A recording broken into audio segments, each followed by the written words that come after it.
පස්සේ මේ විදිහට යනවා. ඇක්සලරේටර් එක උඩින් ක්ලච් එක රිලීස් වෙන්නේ දකුණයි ඉදිරියයි.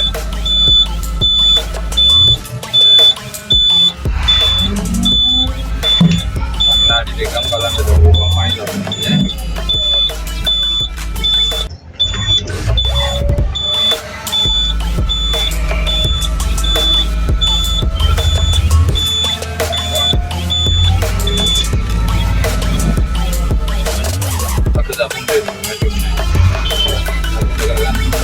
ඔයාගේ පැත්තට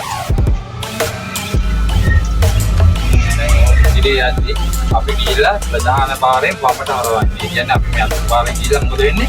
ප්‍රධාන පාරට සම්බන්ධ වෙන්නේ. දැන් ඉස්සරහට යනකොට ඔයා අපි හැරෙන පැත්තේ නම් වම් පැත්තට සිග්නල් දාන්න. බලන්න ගිහිල්ලා ප්‍රධාන පාර ළඟ මොකද වෙන්න ඕනේ අපි? වාහනේ නතර කරගන්න.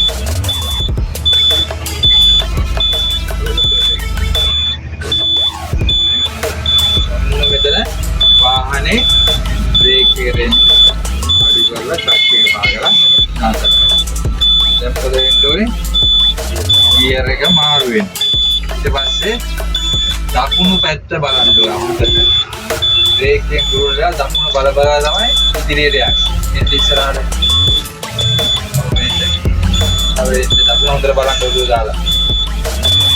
දැන් අපිට එකෙන් එන්න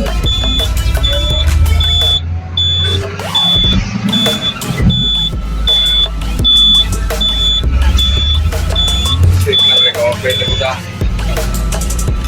දැන් ඊළඟ ගියර් එකටත් මාරු බලන්න. විතරම කණ්ණාඩි දෙක බලන්න. වම් පැත්තේ කණ්ණාඩිය බලන්න. දකුණ බලන්න. දකුණ තුන් වාරයක් බලද්දි වම් පැත්තේ කණ්ණාඩිය අනිවාර්යයෙන් බැලිය යුතුයි ඈ.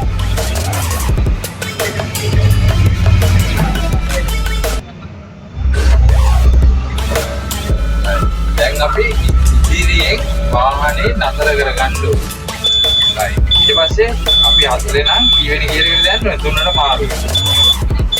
දැන් ඉදිරියවත් තැනක් බලාගන්න. ඉස්සර හොඳයි. දැන් අත දාන්න දකුණු කණ්ණාඩිය බලලා බස් එක ගියාට පස්සේ ඒ කරලා හෑන්ඩ් සිග්නල් එක දාන්න. දැන් අත ඉහළ පහළ තුන් පාරක්. ඊට පස්සේ නවත්තන පැත්තේ වම් පැත්තේ කණ්ණාඩි. ब्रेक अडू वेला दකුණු කකුල ब्रेक ඊට පස්සේ ක්ලච් එක දැම්ලා මේ වමයි දකුණයි බල බල වාහනේ කෙලින්න. අරන් කෙලින්න දාන්න.